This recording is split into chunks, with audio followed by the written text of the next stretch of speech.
Meet Kevin, or as everyone on the Northwood High Navigators football team called him, Captain Everything.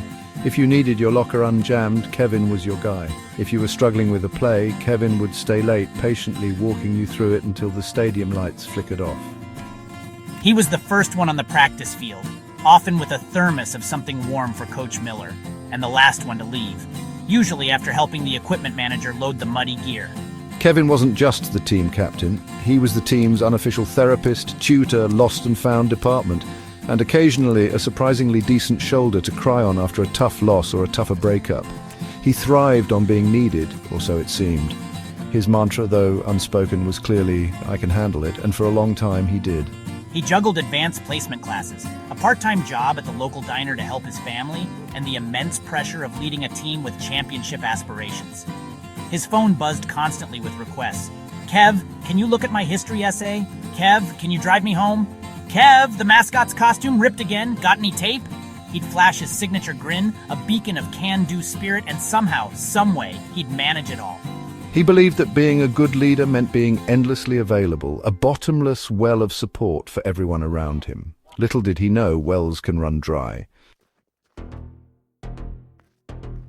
The first signs were subtle, easy to dismiss. Kevin, normally the most punctual player, started arriving just a minute or two before practice, looking like he'd wrestled a badger and lost. His usually sharp passes began to wobble, sometimes hitting the turf before reaching their target. Teammates would joke, "Rough night, Cap?" And he'd force that familiar grin, "Nah, just a bit tired. All good." But it wasn't all good. His internal monologue, once a confident play caller, was now a frantic, looping track of anxieties and to-do lists. He was running on fumes and the engine was starting to sputter, making noises it had never made before. His legendary patience started to fray.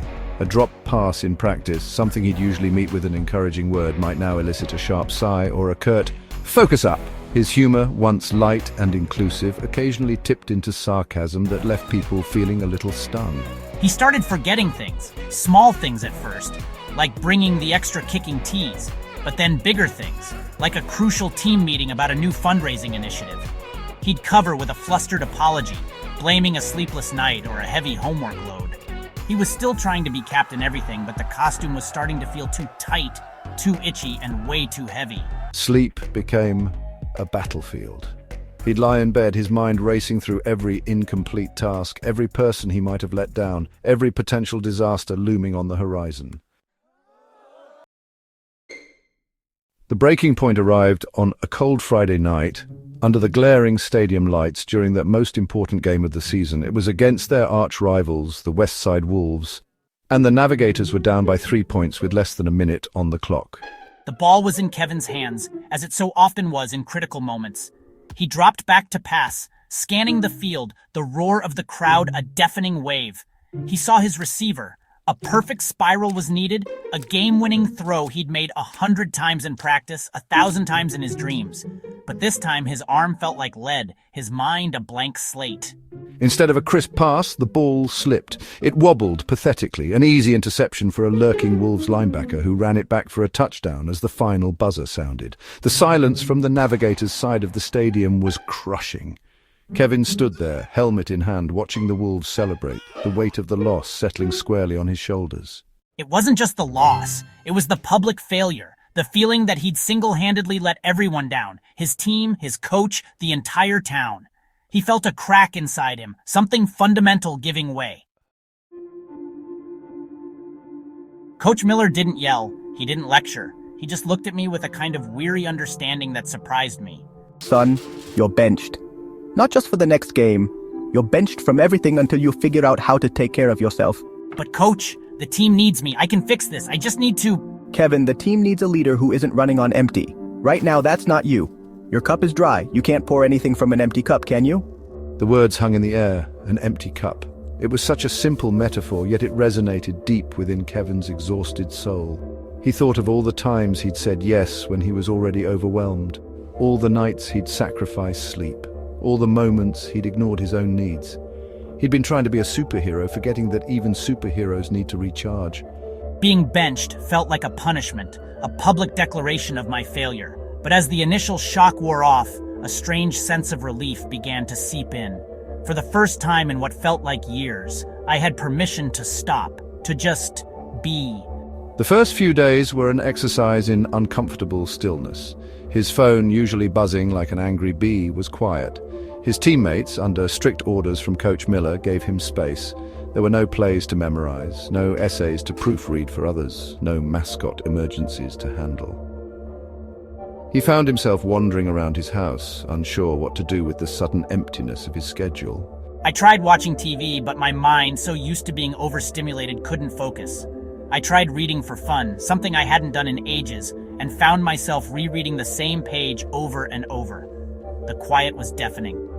This forced pause, this benching by life, was profoundly unsettling. It stripped away his identity as Captain Everything, leaving him face to face with just Kevin. And Kevin, he realized, was tired, really, truly, soul-deep tired. Once Kevin accepted he was running on less than empty, the real work began. Operation Refill. This wasn't about grand gestures, it was about small, sometimes hilariously awkward steps towards taking care of himself. My first attempt at self-care involved trying meditation, based on a pamphlet Coach Miller had not so subtly left on my desk. I sat cross-legged on my bedroom floor, closed my eyes, and tried to observe my thoughts without judgment. Within 30 seconds, my thoughts were a chaotic jumble of missed tackles, quadratic equations, and whether the cafeteria was serving mystery meat again on Monday. I lasted about 3 minutes before my dog started licking my face, apparently sensing my internal turmoil. Next, he tried journaling. Miss Periwinkle had once suggested it as a way to process thoughts.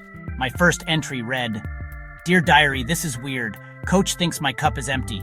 Maybe it is. I miss football. My dog's breath smells like old socks." It wasn't exactly Shakespeare, but it was a start.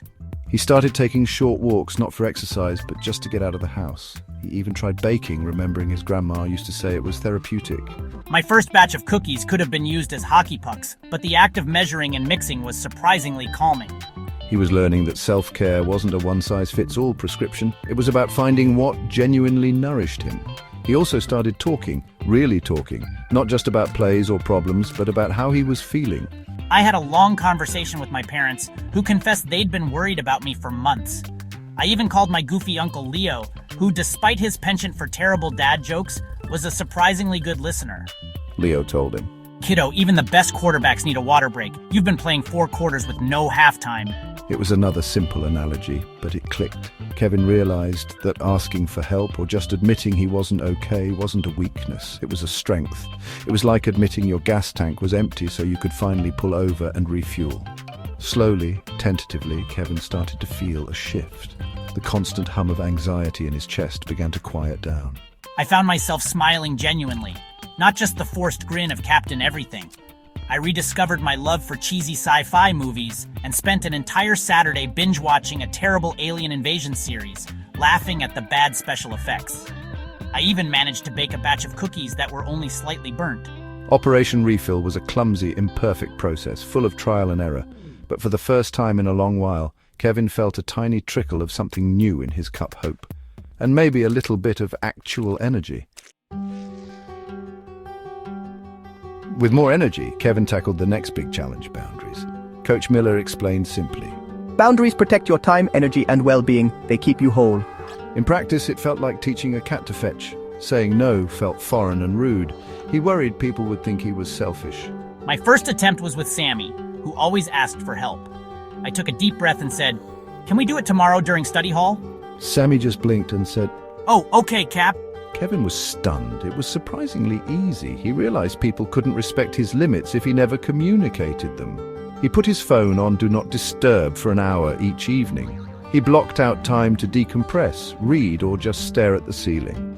When teammates asked for favors, he learned to say, "I can't right now, but maybe try asking Sarah," or "Let me think about that and get back to you." Sometimes he still felt a twinge of guilt, but he had more energy and was less resentful. He enjoyed his interactions more. Learning to set boundaries also meant setting them with himself. He had to fight the urge to overcommit. He started delegating tasks, realizing leadership was about empowering others. It was a slow process, like learning a new language. Occasionally he'd say yes too quickly, then regret it, but each time he learned. He was drawing lines in the sand and sometimes in Sharpie. When Kevin finally returned to the team, he was different. Not in a dramatic, movie makeover kind of way, but subtly, profoundly different. He was still dedicated, still passionate about football, but there was a new calmness about him. He smiled more easily, laughed more freely. His passes were crisp again, his decisions on the field sharp and intuitive. But the biggest change was in how he led. He was no longer trying to be captain everything. He was just Kevin, a leader who understood his own limits and respected them. The team's performance improved, not just because of better plays, but because they were healthier, happier, and more connected. They learned that true strength wasn't about relentless, non-stop effort, but about smart, sustainable effort. My cup was no longer empty, it was comfortably full, and I was happy to share what I had.